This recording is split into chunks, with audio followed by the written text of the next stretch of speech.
সে আমার বাবা যেদিন মারা যায় তারই একদিন আগে সেই ভিডিওগুলো করছে অন্য অন্য জায়গার। আপনি এই ভিডিওগুলো আপনার তারিখগুলো ফলো করবেন।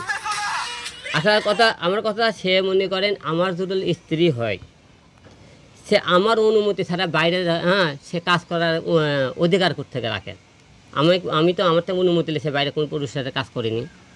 এবং সে একবার না দুইবার নয় অনেকবার এরকম কাজকাম করছে। সে মনে করেন কিছুদিন পর পরই সে বাইরে কাজকাম করে।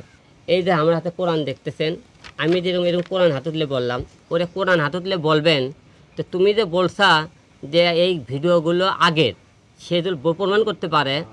এবং সে আমার বাবার আইসিতে থাকার কালীন তারা কেউ কিন্তু আসেনি। তার পরিবার, আমি কারে বিয়ে করছি সে আমার পরিবার থেকে আমরা সবার কাছে নিজের কাছে প্রশ্ন করি কারে বিয়ে করলাম।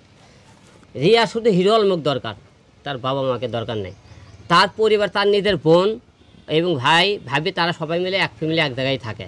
তার বোনও কোনোদিন মায়ামণি, সেও কোনোদিন হসপিটালে আসেনি। এই তারিখগুলো ফেলে করেন যখন আমার বাবা আইসিতে ছিল, সে আইসিতে থাকাকালীন সে একদিনও আসে, সেই টাইমে সেই ভিডিওগুলো করা।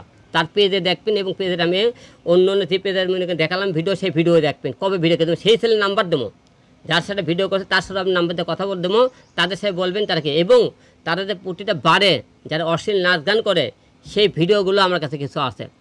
মায়ামণির কিছু ভিডিও আছে এবং শারমিনকে ভিডিও আছে, সেই ভিডিওগুলো আপনাকে দেবো। আমি বর্তমানে এই মুহূর্তে দিয়ে পারতেছি, আমি যে ঢাকায়, আমি হলে আমার বাবা মারা গেলে আমি হসপিটাল থেকে চলে আসি। আমি আপনাকে সাংবাদিক ভিডিওগুলো দেবো, তার অশ্লীল কারবারগুলো। সেটাতে বড় বড় কথাবার্তা বলে। তা আজকে এই জন্যই টাকা যে মনে করেন যে আমার স্বামী এখন আছে। বয়কট মানে কি জানেন? করতে আপনি করতে সে বয়কট নাকি, বয়কট মানে বুঝি না। বয়কট মানে তাকে আর মনে করি আমার জীবন থেকে সালাম টাকা নিলাম না, খালি আমাকে তালাক, আমি ঢাকাইতে গেলে তার সাথে তালাক দিয়ে দেবো।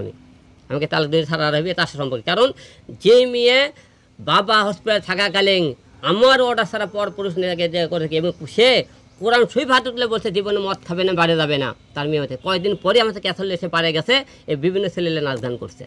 আপনি ভিডিওগুলো দেখবেন। সে মনে করেন যে মেয়ে স্বামীর কথা না শুনে সে মনে করেন বারে যায়, নাচ গান করে, ভিডিও ক্যাসাল হলে সে অন্য পরপুরুষ করে লেগে, যে অন্য পরপুরুষের সাথে গান করে, তে তার সাথে এমন অনুমতি নিয়ে গান করতে হয়। সে আমার থেকে অনুমতি নিয়ে গান করছিল?